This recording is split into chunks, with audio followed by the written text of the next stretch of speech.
നമ്മുടെ സംസ്ഥാനത്ത് സാമൂഹ്യക്ഷേമ പെൻഷനും ക്ഷേമനിധി പെൻഷനും ഒന്നായ സ്വഭാവത്തിലാണ് ഇപ്പോൾ പോയിക്കൊണ്ടിരിക്കുന്നത്. 2000 രൂപയാണ് സാമൂഹ്യക്ഷേമ പെൻഷനായിട്ട് ഇപ്പോൾ സർക്കാർ പ്രഖ്യാപിച്ചിരിക്കുന്നത്. ക്ഷേമനിധി പെൻഷനും 2000 രൂപയായി വർദ്ധിപ്പിച്ചു എന്നാണ് പറയുന്നത്. ഇവിടെ FIT ഉന്നയിക്കുന്ന വളരെ പ്രധാനപ്പെട്ട ഒരു ക്വസ്റ്റ്യൻ, നമുക്കറിയാം നമ്മുടെ സംസ്ഥാനത്ത് ക്ഷേമനിധിയിൽ അംഗത്വമെടുത്ത് അംശാദായമടച്ച് ജീവിതത്തിൻ്റെ സായാഹ്നത്തിലേക്ക് പോകുന്ന തൊഴിലാളികൾ ഏതാണ്ട് 30-40 വർഷക്കാലം തൊഴിലിടങ്ങളിൽ രാജ്യത്തിന് വേണ്ടി പണിയെടുത്ത തൊഴിലാളികൾ അവൻ്റെ ജീവിത സായാഹ്നത്തിലേക്ക് പോകുമ്പോൾ അവന് ക്ഷേമനിധി പെൻഷൻ കൊടുക്കാൻ ക്ഷേമനിധി ബോർഡുകൾ ബാധ്യസ്ഥരാണ്. അതേസമയം ക്ഷേമനിധി പെൻഷൻ കിട്ടുന്നു എന്ന ഒറ്റ കാരണം പറഞ്ഞുകൊണ്ട് ഈ തൊഴിലാളികൾക്ക് സാമൂഹ്യ ക്ഷേമ പെൻഷൻ നിഷേധിക്കുന്ന സമീപനമാണ് സർക്കാർ എടുത്തുകൊണ്ടിരിക്കുന്നത്. അതൊരിക്കലും നമുക്ക് അംഗീകരിച്ചു കൊടുക്കാൻ കഴിയില്ല. അതുപോലെ തന്നെ വളരെ പ്രധാനപ്പെട്ട ഒരു കാര്യമാണ്, സാമൂഹ്യ ക്ഷേമനിധിയിൽ അല്ലെങ്കിൽ ക്ഷേമനിധിയിൽ അംഗത്വമെടുത്ത തൊഴിലാളികൾക്ക് അവരുടെ ആനുകൂല്യങ്ങൾ നിരവധി മാസങ്ങളായി മുടങ്ങിക്കിടക്കുകയാണ്. ഇപ്പോൾ കെട്ടിട നിർമ്മാണ തൊഴിലാളികൾക്ക് 24 മാസത്തിലധികമായി പെൻഷനും മറ്റാനുകൂല്യങ്ങളും കൊടുക്കുന്നില്ല. ഇതുപോലെ തന്നെ ഇതുമായി ബന്ധപ്പെട്ട് തൊഴിലാളികൾക്ക് അവരുടെ പ്രസവാനുകൂല്യങ്ങൾ കൊടുക്കുന്നില്ല, വിദ്യാഭ്യാസ സഹായം കൊടുക്കുന്നില്ല.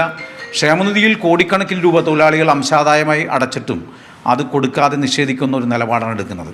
മാത്രമല്ല, ഈ ക്ഷേമനിധി ബോർഡുകളെ തകർക്കുക എന്ന ഉദ്ദേശം വെച്ചുകൊണ്ട് നിരവധി ക്ഷേമനിധി ബോർഡുകളെ ഏകീകരിക്കുന്ന ഒരു സ്വഭാവത്തിലേക്ക് സർക്കാർ മാറിയിരിക്കുകയാണ്. ഇപ്പോൾ നമുക്കറിയാം, ഏറ്റവും അടുത്ത് കർഷക തൊഴിലാളി ക്ഷേമനിധി ബോർഡുമായി ബന്ധപ്പെട്ട് അതിലെ മെമ്പർമാരുടെ എണ്ണവുമായി ബന്ധപ്പെട്ട് കഴിഞ്ഞ 5 വർഷത്തിന് മുമ്പുള്ള മെമ്പർഷിപ്പും ഇപ്പോൾ 5 വർഷം കഴിയുമ്പോഴുള്ള മെമ്പർഷിപ്പും തമ്മിൽ ഏതാണ്ട് 3 ലക്ഷത്തിലധികം മെമ്പർമാരുടെ കുറവുകൾ വന്നിരിക്കുന്നു എന്നുള്ള ഒരു കാരണം നമ്മൾ പരിശോധിക്കുമ്പോൾ ക്ഷേമനിധി ബോർഡുകളിലൂടെ തൊഴിലാളികൾക്ക് കൊടുക്കേണ്ട ആനുകൂല്യങ്ങൾ യഥാസമയത്ത് കൊടുക്കാതെ ക്ഷേമനിധി ബോർഡുകളിലെ തുക വകമാറ്റി ചെലവഴിക്കുന്ന ഒരു സമീപനമാണ് സർക്കാർ എടുത്തുകൊണ്ടിരിക്കുന്നത്.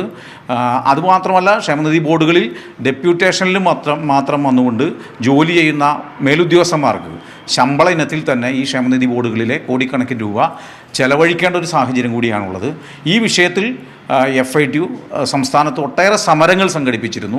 ഇവിടുത്തെ MLA-മാർക്ക് നിവേദനം കൊടുത്തിരുന്നു, പ്രതിപക്ഷ നേതാവിന് കൊടുത്തിരുന്നു, തൊഴിൽ വകുപ്പ് മന്ത്രിയെ നേരിട്ട് കണ്ട് ഈ കാര്യങ്ങൾ ധരിപ്പിച്ചിരുന്നു. പക്ഷേ യാതൊരുവിധ അനുകൂല നിലപാടുകളും എടുക്കാത്തൊരു സാഹചര്യത്തിലാണ് ഈ വിഷയവുമായി ബന്ധപ്പെട്ട് ഹൈക്കോടതിയെ സമീപിക്കാൻ ഞങ്ങൾ തീരുമാനിച്ചിട്ടുള്ളത്.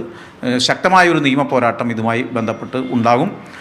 ഒരുപക്ഷെ ഈ തെരഞ്ഞെടുപ്പ് കാലത്ത്, ഈ തദ്ദേശ സ്വയംഭരണ തെരഞ്ഞെടുപ്പ് കാലത്ത് ക്ഷേമനിധിയിൽ അംഗമായിട്ടുള്ള ലക്ഷക്കണക്കിന് തൊഴിലാളികളെ അവരെ വഞ്ചിക്കുന്ന നിലപാടുകൾ എടുക്കുന്ന ഇടതുപക്ഷ പ്രസ്ഥാനത്തിന് ശക്തമായ തിരിച്ചടി ഇവിടുത്തെ തൊഴിലാളികൾ നൽകുമെന്നുള്ള കാര്യത്തിൽ യാതൊരുവിധ സംശയവുമില്ല എന്നാണ് എനിക്ക് ഈ അവസരത്തിൽ പറയാനുള്ളത്.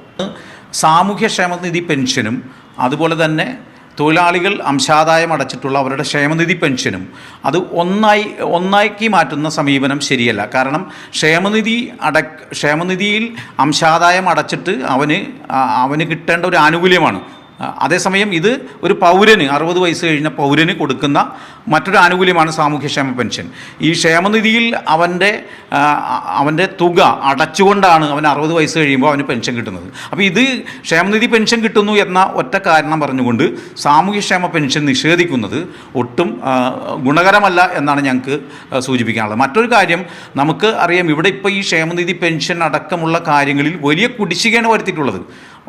കോടിക്കണക്കിന് രൂപ ഇപ്പോൾ നമുക്കറിയാം, കെട്ടിട നിർമ്മാണ മേഖലയിൽ തൊഴിലാളികൾക്ക് കൊടുക്കേണ്ട ഈ ക്ഷേമനിധി പെൻഷൻ അടക്കം കൊടുക്കാതെ ഇരിക്കുമ്പോൾ നമുക്കറിയാം, കെട്ടിട നിർമ്മാണ മേഖലയിൽ ഒരു കെട്ടിടം പണിയുമ്പോൾ അവിടെ 1% സെസ് കോടിക്കണക്കിന് രൂപ ആ ക്ഷേമനിധി ബോർഡുകളിലേക്ക് വരുന്നുണ്ട്. പക്ഷേ ഇവിടെ തൊഴിലാളികൾക്ക് ആനുകൂല്യം കൊടുക്കുന്നില്ല. ഇത് ഒരു ഇരട്ട സമീപനമാണ്.